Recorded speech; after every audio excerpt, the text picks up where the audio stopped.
It's a mean age.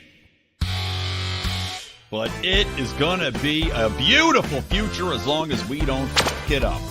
I'm Brian McWilliams, and this is Mean Age Daydream, where I bring you unfiltered comedy, criticism, philosophy, and politics with a Mean Age Daydream.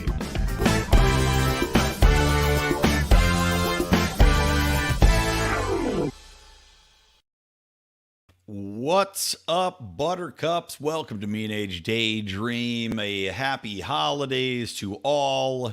A happy Hanukkah to those of you out there of the Jewish religion. I know you've got 8 crazy nights. And what are we on? I don't know, like night 6? I don't know. I haven't passed many menorahs, frankly, and I usually see a lot of them. I don't know. Maybe there's something going on culturally. I think we all know what we're talking about, that perhaps people are deciding not to put them up. However, I would criticize that and say, look, if you can't put it up now and take a stand, when can you? But we'll get into all of that and more. Of course, I want to talk a lot about the Harvard situation, the U-Penn situation after the hearing with Elise. I think it's Elise Stefanik. I'm sure I'm saying that's wrong. I say everything wrong because I don't really watch the TV much. I read. But I want to talk about the testimony from these elite university presidents, the resignations, and where we are and what the implications of this could be for free speech, frankly. Get into this whole issue. But before I do that, guys, I do want to remind you, you can support us, and we would love it if you did, by hitting that notification button. If you're watching on YouTube, if you're watching on Rumble, although I couldn't get the live stream to work, it crapped out after I typed all the information in. It then made me redo it, and I said, fuck you, Rumble. It pisses me off, and I didn't do it. So apologies if you're not watching on Rumble. I will post the video later, though.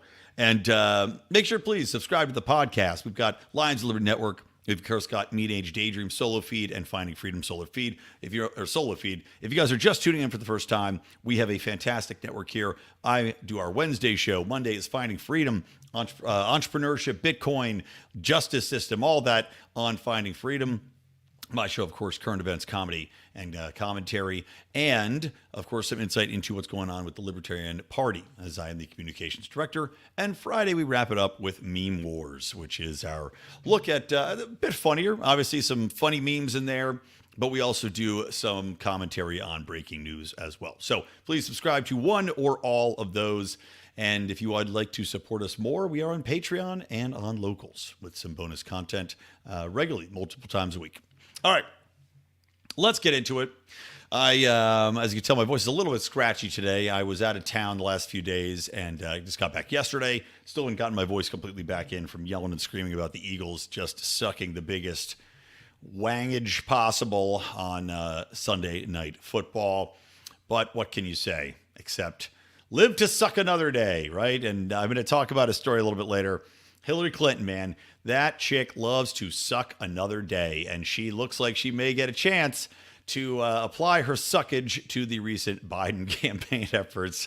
So we'll talk a little bit about that and get into some Section 702 stuff, too, for FISA. But first things first, I do want to talk about the situation with Harvard. So we have, Elise Stefanik, who is a Republican out of New York State. She had questioned in what I thought was honestly obnoxious testimony, obnoxious questioning. I hated Kamala Harris. I despised her line of questioning, which has seemingly become the way to do it now, where these guys just bark questions or girls just bark questions and don't let anybody finish and talk over them and scream. It's obnoxious. Frankly, it's obnoxious. I don't care who does it. If Kamala Harris did it, it was obnoxious then. Grandstanding BS pisses me off, and I hate it. But she did take on the question and pressed these elite university presidents on the question of whether or not calls for genocide against the Jewish people or for Israel to be eradicated, if that was constituted as harassment or bullying, and if this violated the code of conduct. To which the heads of these universities, 201, had similarly wishy-washy responses. Of course, they were being screamed at the entire time, but they had wishy-washy responses as to this and saying, well, sometimes maybe it does, sometimes maybe it doesn't. Now, let me be clear in saying that I do think if there is an actual level of intimidation here that borders on, as I said, harassment in a real way, and we've seen that already, by the way, with harassment of some, by the way, this went both ways. I saw harassment of people with at Harvard, mind you, with signs put outside of where they live, harassing them for being anti-Semites because they took a stand against Israel in favor of Palestine. That is harassment. Similarly, I've heard stories of anti-Semitism rising on Harvard, at other campuses as well, students being screamed at in public for being Jewish. Yes, that is harassment. Now, calling for a genocide of a group of people, I wouldn't say that that is necessarily harassment to an individual, but it certainly would, on a college campus, create an environment that is antagonistic, that is intimidating. And if you're calling for outright eradication of people, that is a call to violence. A call to violence is not protected speech, right? We've always said that that's kind of where the line is drawn. If you're trying to get to murder someone, you're saying, go kill that person. That is not so much protected speech. Now, if you're saying it against a government, okay. If you're saying, fuck Israel, Israel shouldn't be allowed to do what they're doing, and you take umbrage with the state of Israel, all right. Okay, you can argue against Hamas, I guess, in the same way, right? And their government. It's a governmental body. That is political discourse now. And that's where this whole thing gets concerning to me. When you're talking about saying, well, you can't say this because it happens to be about the Jewish people. If you're talking about Israel and Palestine and those actions and interactions and the history going on there and who's been oppressed where and what, you can't say that you're not allowed to discuss that. And that's why it's interesting to see. You've got the president of U-Penn stepping down, and her name is, let's see, what is it? Of course, I have 8 windows open here. I can't figure out which one of these chicks stepped down, but it was U-Penn's president. Leave it at that. She stepped down after her testimony. Harvard, just in the last day or two, has put out a statement from the board saying, we will not fire Claudine Gray, the president of Harvard. Now, Claudine Gray is her own problematic figure because she's been accused of now plagiarism, which, again, I have a bit of an issue with, because here's why. Whether or not she plagiarized something, that should have been vetted in advance of this. Now what you have is people that are disliking her from a political perspective, that are trying to find ways to oust her, to attack her in any means necessary by going through her historical records of what she submitted to find fault, to try to attack her and tear her down. That is the aspect of cancel culture, which I'm not okay with, guys. I'm not okay with people being attacked and vultures going through and trying to pick the bones to kill somebody off based on something that is completely unrelated from the topic at hand. But they find a way. It's like going through old tweets of somebody's to find a joke they might have made about, I don't know, a 12-year-old kid, or making fun of somebody, or saying somebody was gay, or using a word that's now verboten from when they were, 21. I don't think that's okay. I don't think it's appropriate. I think it's a scummy move. I think it goes against everything that I believe in as far as open discourse and keeping on target. So I don't like these calls for her to be, forced out because of plagiarism, as serious as that is and should be in academia. I have no problem with them talking about how some of her actions as a member of the Harvard staff, though, should get her disqualified. For example, if we're talking about a woman who's a president here who has been now backed by Harvard's board, and they said, well, she embodies everything we want in a president. Well, that means that they also, embody everything, not just in what I might say is protected free speech and needs to be open dialogue on college campuses, aka political discourse about things like Israel and Palestine, even if you don't like it, even if you don't like the rallies are protected, guys. You need the rallies, because just because you don't like one topic, you can't say that topic can't be discussed. And meanwhile, all these other things can. Again, getting into DIE nonsense, getting into Black Lives Matter, protests, which is one of the things that Claudine Gray is getting some criticism for, going through her efforts as a staffer before she was, when she was a professor, to try to oust another black professor at Harvard, by the way, for his efforts to change the Black Lives Matter narrative. And I've talked about this man in the past. He had done research to show there was essentially no difference between the police shooting white versus black and all this, which completely turns on its head all the protests about George Floyd, all the protests about why this was happening and how police are just shooting unarmed black people all the time. His research found that was absolutely fundamentally untrue. This woman that now is Harvard's president and getting the backing of their board, had made every effort to get him canceled, get him ousted. So she's a piece of trash. Don't get me wrong. Not only that, but let's not forget that she was up there defending Harvard's blatantly racist administration standards, defending affirmative action for everybody but the Asians, and saying that Harvard should just keep on going as it's going. All these things undermine our highest institutions. What's interesting, if you're watching Elon Musk's tweets, and I had retweeted this myself, is that even CNN and Fareed Zakaria had done a long diatribe on how the elite universities have failed, not only on academic standards, but just a general culture, given up every academic pursuit, every measure of what should and should not make a person have a position like Claudine Gray does. Whether or not hiring should be based on merit, or as we've clearly seen, now it's based on DEI, on where your politics are, like a Claudine Gray. So he attacked that, and rightly so. Circling all the way back here, the efforts to get her ousted should exist for every other reason outside of this one, in my opinion.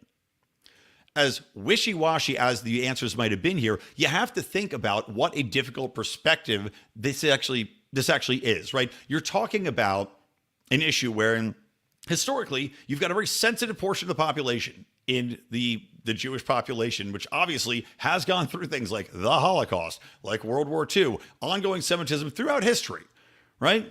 No one wants to forget that. But at the same time, you now have a current situation wherein Israel is a force that is dominating, destroying, and indiscriminately killing in Gaza. You know, the number of, I don't even know what the latest casualty numbers are. I have to look them up. The last ones I saw, this is last week, were 16,000 dead, including 6,000 children. You have to be able to talk about these things on campus. And from a perspective of somebody being questioned on whether or not the calls for genocide would be considered bullying and harassment, the clear answer to that seems like it would be yes. Yes, it is. Where I think the mistake these people made was saying, well, it depends on the context. As I said at the beginning of this, if you are calling for genocide, violence against a people, let's say the Jewish people, and you have Jewish people on campus, well, that certainly seems like it would be a direct call for violence. Which should not be protected. Yes, that is harassment. That should not fall under a code of conduct. But that's where the opportunity to say, no, you should not be able to call for genocide against members of the population here on campus, nor really anywhere. And Harvard's president did put out a statement clarifying that later. No, it does not fall under a code of conduct. But it is interesting to say, okay, what did they respond with? They said, well, sometimes yes, sometimes no. What they needed to do was say, we have to look at this case by case, because whether we have to find out who is calling for genocide, whether they're calling for genocide, or whether they are calling for a disruption, a removal of the state of its powers, or they're condemning the actions of Israel and saying that Israel should not be able to exist in this way. This is where all of these efforts by assholes in Congress and other places, which Thomas Massie, to his credit, voted down and spoke against this measure to make anti-Zionism equal with anti-Semitism, a concept that makes no sense on any level. You cannot conflate and directly link to a point where now it's hate speech to go against it, attacking a state, which is the Zionist efforts, right? That is the state, with anti-Semitism against Jewish people. Dare you criticize something that a state body is doing, especially when you've got a situation like this? So that's where you get into the weeds here. So yes, I hate Claudine Gray. Claudine, whatever. I hate her. I despise her with every fiber of my being. I hate what she represents in every way, and as well as every one of these elite university presidents, who just happen to be women, by the way. Remember, guys, smash the patriarchy. I hate everything that these elite universities represent. Everything they become is pure trash. And as I think Zechariah pointed out, the people are waking up to this. People don't want degrees anymore. They don't value college degrees anymore. Now, this is something that we have been saying forever. Libertarians have been saying this forever. A college degree has been so devalued. And now, especially in the context of we need electricians and plumbers and carpenters, we need people who know how to do things. And those careers are paying vastly more. And honestly, I bet you have a better quality of life too. I often think about how much I wish, even though, yes, I'm in a position of influence now, working with the party. I'm hoping it's going to change the fucking world, what we bring to the table here and what we're going to be doing. But guys, if I was a carpenter, I'm good with my hands, okay? I know how to build stuff. If were I to choose a different life, and maybe I still will. I'm 44 in December, and on the 21st, you can come wish me happy birthday. Were I to change my life and become a carpenter or a plumber, I think I would be vastly more rewarded because I'd be making more money. I'd have less stress. I'd be able to go home and look at something and say, I did that, I built that, it's done, I achieved that thing. Whereas so many things we do now are so amorphous, so hard to track. There's little reward and nothing but stress and continuous bombardment with people wanting your time, your effort, your thoughts, and yet you don't really get much out of the deal unless you're making, in the high threes, six figures, high threes, six figures in the new Bidenomically driven America, where inflation is off the charts, where to buy the mean income that you need, like to buy a house in LA is something, you got to be making two-family incomes with $150,000 each, minimal, to be able to afford a house, to live here. That's middle class here where I live. People are feeling it, and yet they know going to college is going to give them a degree that's worthless. And you can't expect to get paid that anymore. And now, as these institutions collapse, that are, by the way, the feeders to the Harvards of the world, to the U-Penns of the world, these stupid think tanks, they exist to take garbage in and put garbage out, but you're seeing them collapse. Ibram X. Kendi's trash university funded think tank for whatever it was, blackening it up, blacking people up all the way around the world. That basically collapsed in on itself, despite funding from Twitter, from Jack Dorsey, from Boston University, because it produced nothing. It was trash in, it was trash out. The ESG movement, the DEI movements are collapsing themselves. HR departments now do not want to hire people. And I said, maybe in academia they do, but outside of that, these large corporations are cutting back on those staffs. The word is out that this has been a scam. So of course you don't want to go to these and spend all this money. And having leaders like these exist is not going to help them either. Public statements, public showings like this, where these people don't even have the ability. They're getting paid really to do one thing, right? I guess look pretty on camera and show them the patriarchy's been smashed. Your role here is to be able to take that spokesman role on and explain why the fundamentals of your college, your university, exist and what they exist to do. At Harvard, staff and sign an open letter saying we have to defend these academic principles, and I agree with them.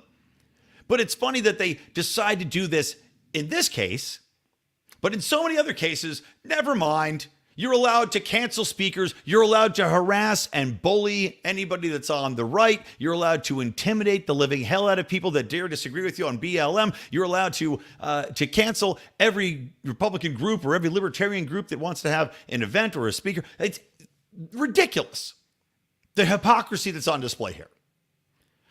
But, and it's a big but, I know it's hypocritical, but we got to stand for what's right here. And what's right is having open dialogue, is having contentious debate, is being able to speak about issues, yes, even when it's concerning a population group that has been historically attacked, historically genocided themselves, but you got to be able to talk about it. And I'm sorry that people might be bringing up things that are very sensitive to you and aggressive to you, but there's reasons in the world that those are happening. If it crosses the line to distinct intimidation and calls for violence against people on campus, then fucking take them out, kick them off, okay? Until it gets to that point, shut the fuck up, come up with an argument, and have a discourse about it. Because half the time, this DEI nonsense, the fact that these kids don't get pushback on anything, whenever they protest, Harvard just goes, go ahead, because they agree with it 99% of the time. And maybe they still do agree with this, right? Maybe they agree with everything they're saying. I don't know. I certainly agree with half of it. You know, I agree that Israel's overstepped its boundaries, and I do think there's a genocide going on in Palestine. But I'm not calling for a genocide against the Jewish people. But this happens to be the one time where they got in trouble. They put their foot in it. And these kids have never had any pushback. They never got told when they were chasing teachers around like they did with Brett Weinstein and others, when they were locking Riley Gaines in for daring to be on a college campus when she's against trans athletes that are men competing against women. Well, the students that locked her in the whatever it was, the classroom, the boardroom she was for 4 hours, those kids didn't get boo. Well, they might learn that they don't have any consequences for their actions. That there is no dialogue, and the only way that they solve the problems is to protest, is to yell, is to be fucking cocksuckers instead of talking to people and figuring out where these issues overlap, how to solve them, and what caused them in the first place. So once again, this all comes back to the presidents. So that's what Claudine Gray and others should be resigning over. Not these statements. They should be resigning over what led to this discourse, what led to the breakdown, what led to ideological bubbles on campuses, because these fucking people are responsible. That actually, Cameron, I put a nice bow on that. I didn't know where I was going with it halfway through because I never do. You know me, baby. I roll it right off the tongue. All right, guys, let's talk about... let's talk about... I want to save Hillary Clinton for last. Let's talk a little bit about the economy. There was an interesting poll that came out. And I saw some other people kind of keying on this as well. We had tweeted it out. The Libertarian Party had tweeted it out, of course. But this is pretty fascinating in that there's a poll that was released targeting inflation specifically.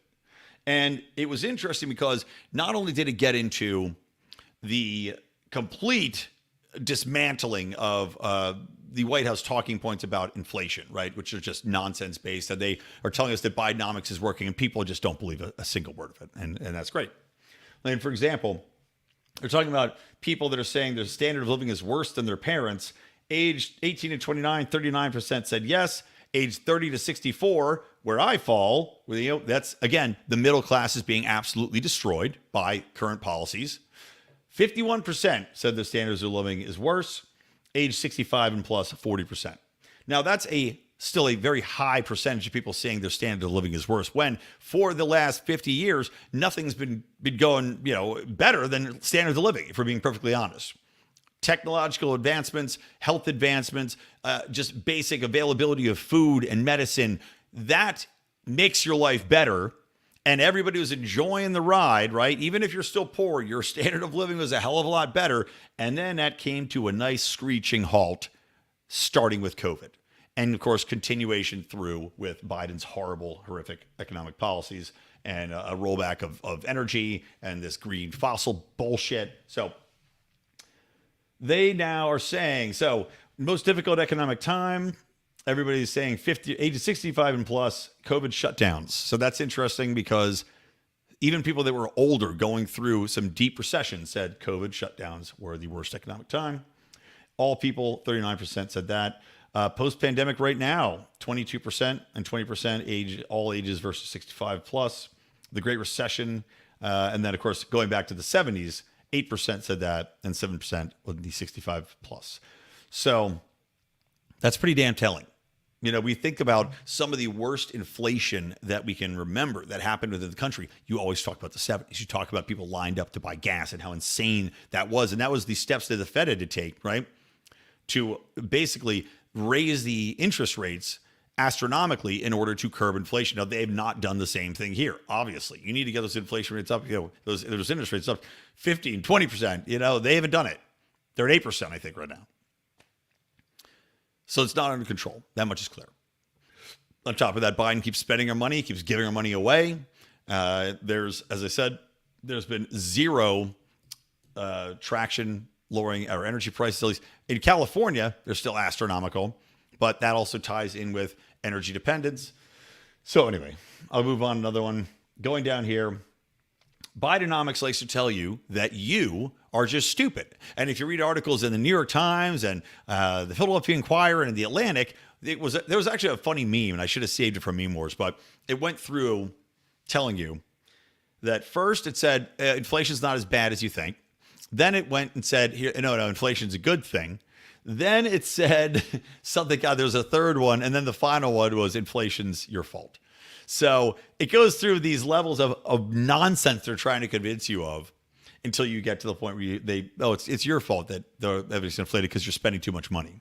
That was what they said, that we're spending too much money and that it's really your fault for continuing to rack up your credit card bills. Meanwhile, it's not that people want to be racking up the credit card bills. It's that everything costs more and we don't have any money. So by way to tell the economy how the economy is doing, most people, 85% go by your own experiences, only 66% by national data. Mwah. Good morning, America. Thank you. Wake up. Is your income keeping up with inflation? Only 24% said yes, it is. 76%, no, it isn't. That's obvious as well. And then scrolling down here, do you think raising interest rates to control inflation? Only 40% approved. Now, without a complete return to the gold standard and a complete halting of all our involvement with all these foreign wars and spending and reining in our deficit spending, that's really the key to fighting inflation here. But in the short term, raising interest rates is a primary way to fight inflation, as we discussed with the 70s. 60% of people disapprove of that. On the flip side, and this is the real scary one, government setting price controls to control inflation. For Democrats, it shows you how moronic the level of Democrat understanding of history, of economics is, even current events. When price controls are concerned, 80% of Democrats are butt-fuck retarded because that's how many people approve of price controls. Now, I talk about current events. Just looked at Venezuela, and you'll see this happening in real time. Argentina, I'm not sure if they actually did price controls or not, but of course, with Javier Milei slashing those government institutions, which, by the way, I was debating talking about that on this show, and I decided I want to wait because he just signed an order, and I want to see what happens. I want to see what the response is. I want to see the public response. I want to see the government response. I want to see the public union sector response. And I want to see how it shakes out after a week. So I'll talk about that next week. We'll circle back to it. But 80% of Democrats, even though we saw, especially in Venezuela, price controls put on everything. Now, what happens? Well, they put price controls on items that are already scarce because of the government creating massive inflation, which causes scarcity because everything costs more. Goods and services are harder to buy, purchase. Ingredients cost way more. And now that the monetary system is so inflated, people can't keep up. So there's only a certain amount of goods that are going to be available. And if there are, then that's a good thing because that's going to make prices drop back down, or you're going to find a way to, well, in the case of Venezuela, the government had completely destroyed their entire infrastructure as far as food delivery, supply delivery, water wasn't getting through. So there was really no saving it. But as soon as they did this, and I remember one distinct case was with bakeries. People wanted to buy bread. The bread was unbelievably expensive because there was a scarcity of product. The water and the food all cost an astronomical amount. And yet the government said, well, you can't charge whatever it was, whatever astronomical amount they were charging out of necessity. Now we're going to put price controls on it. So what did they do? They put price controls on everything. The bread, which was incredibly expensive, all sold out immediately. And then there was no more bread. And there's no more ability to make bread because the businesses that could make the bread had gone out of business because it cost far too much to create that. So this is the idea. These morons think that the price controls are somehow going to help availability when all they do is create scarcity because you're attacking the people's ability to create the product. Anyway, 62% of independents approve of price controls. And to show you that I'm not just talking that only Democrats are economically moronic, Republicans, 56%, also approve price controls. Goes to show you that, yes, Republicans do have a wide, uneducated voter base just as well as the Democrats do. It just happens to be a little bit, maybe a little more common sense. Probably because a lot of those people, you know what, here's where it probably breaks down, if we're being perfectly honest. Here's where this probably breaks down. The GOP has more working class people in it. The Democrats pretend to be working class, but really what they're made up of is primarily people that are going to be exceptionally poor. Those people don't know anything about economic price controls. They just want cheaper products. So they're going to say, put price controls on them. The elite people or the keyboard class have zero understanding of any economics and probably make enough money that they just want cheaper products. They don't really care. They don't understand it, but they also are not working to see the cost of products anywhere along the line of creation, right? They're nowhere in the mix creating any sort of good or service. They're not in a service industry or like a carpentry industry, let's say.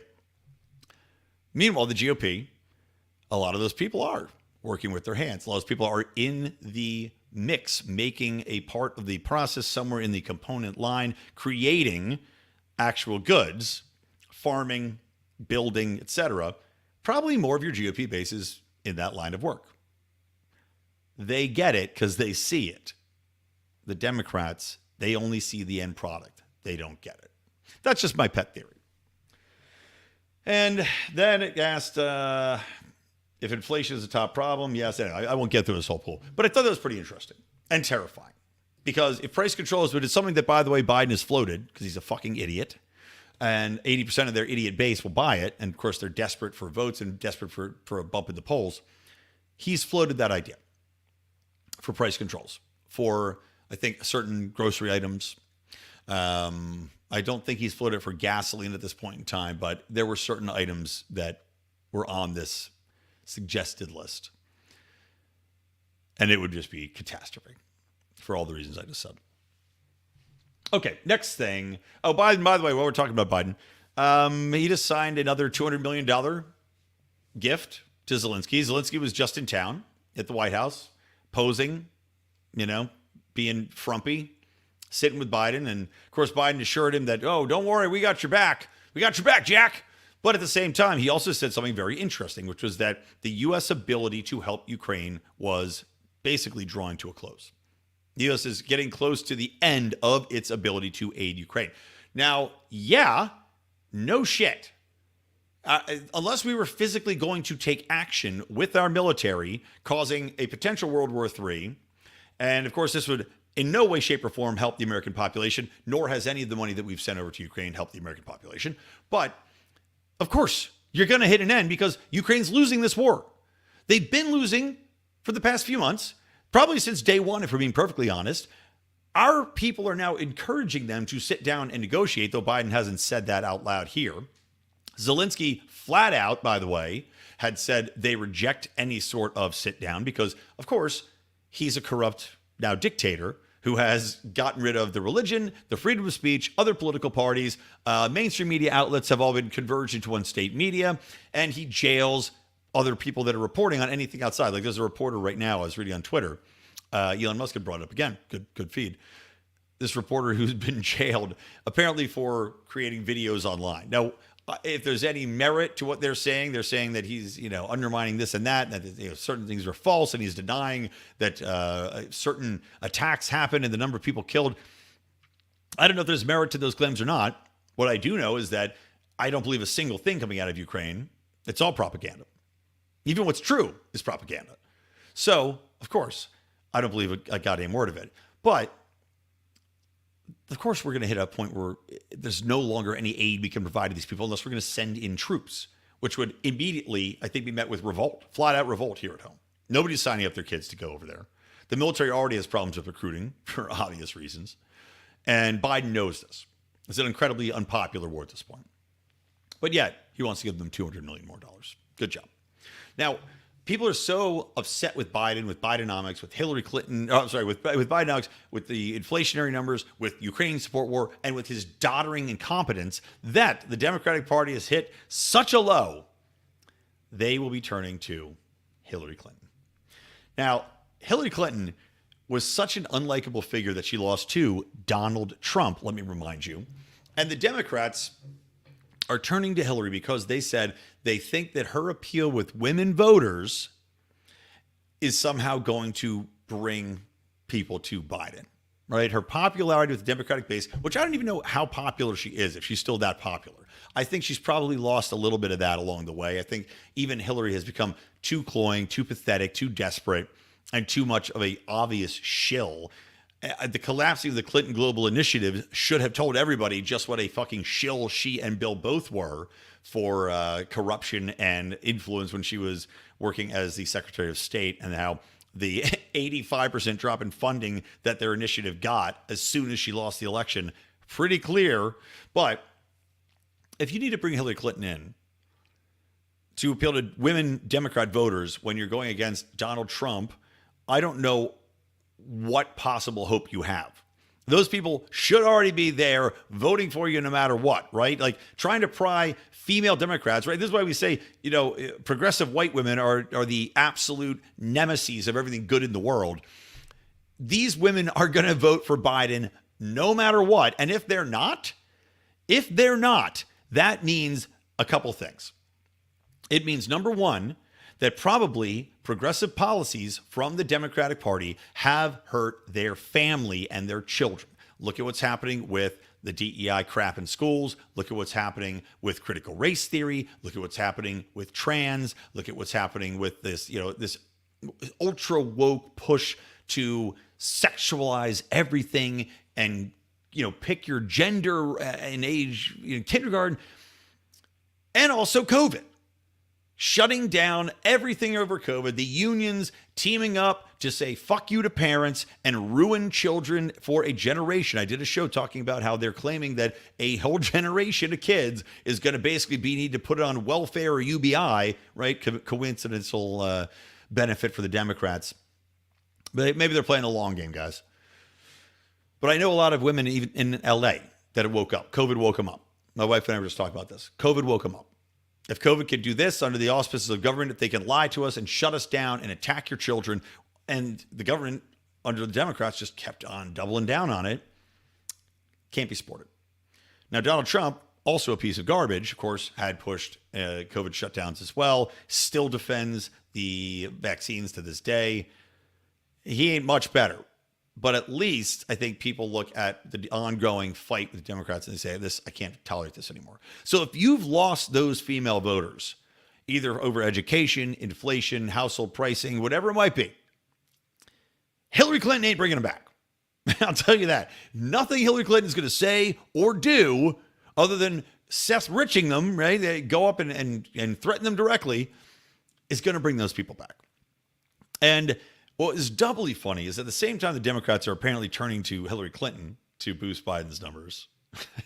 just saying it out loud is funny. That's not going to work.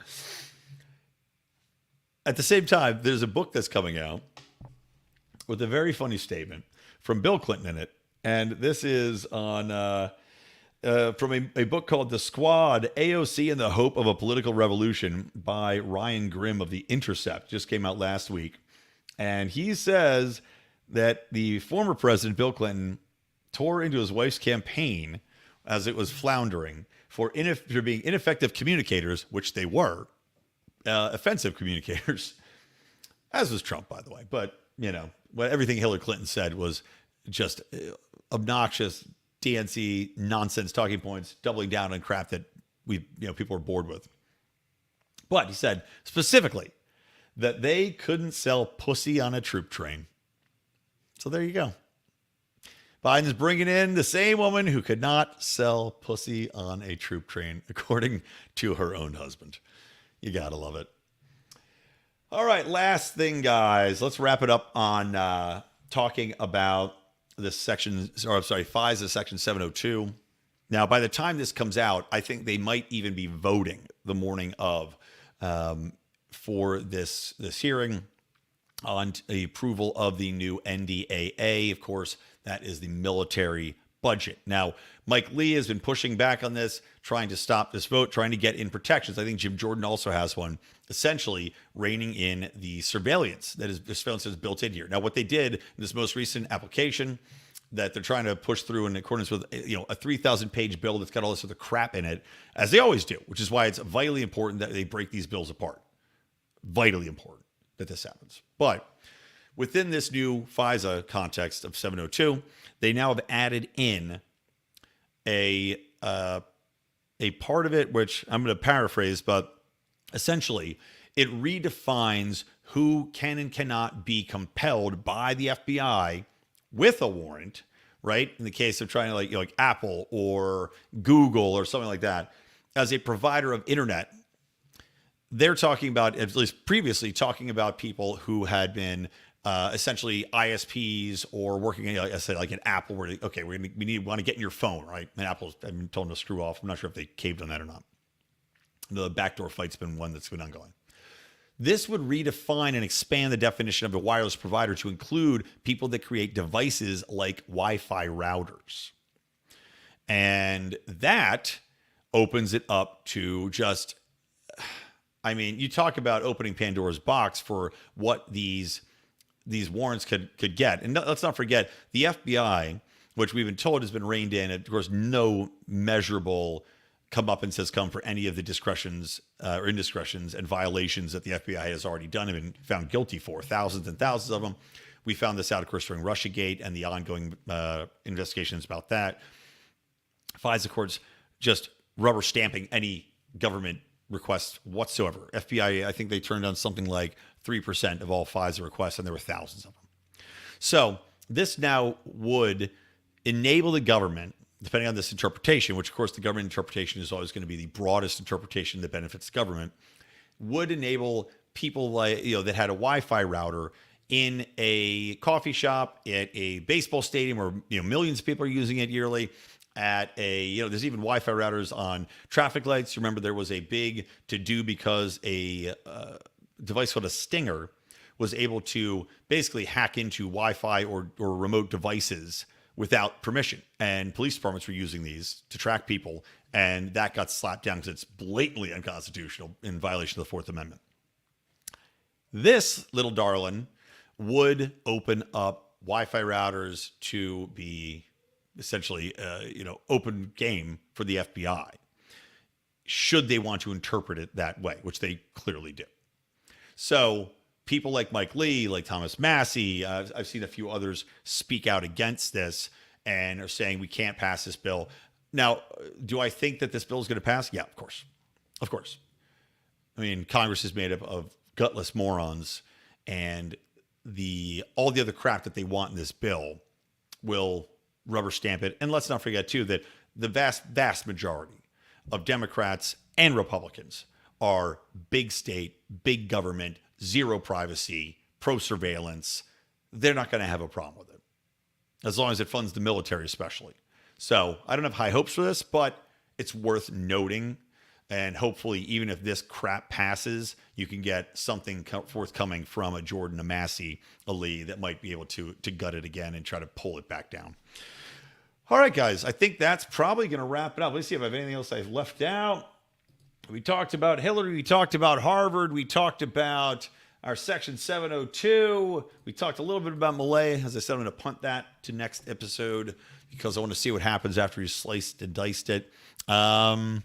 I think, by the way, Libertarian Party just announced a Defeat the Deep State rally is happening in Washington, D.C., February 17th and 18th. And the timing couldn't be better. We're talking about Section 702 here in the FISA. We're talking about the deep state expanding its surveillance powers unconstitutionally. Yes, the deep state is the greatest threat to our democracy, if you believe in democracy, our republic, our way of living. They are the biggest threat. That doesn't matter who is elected, the deep state's there. They are the gears that turn the war machine. They are the gears that turn the attacks on your civil liberties, and they are ever present. So if you're interested in that, check it out. I just put out the press release about that today. Of course, go to Libertarian website. Got all the information there as well. Hopefully we get a nice big turnout.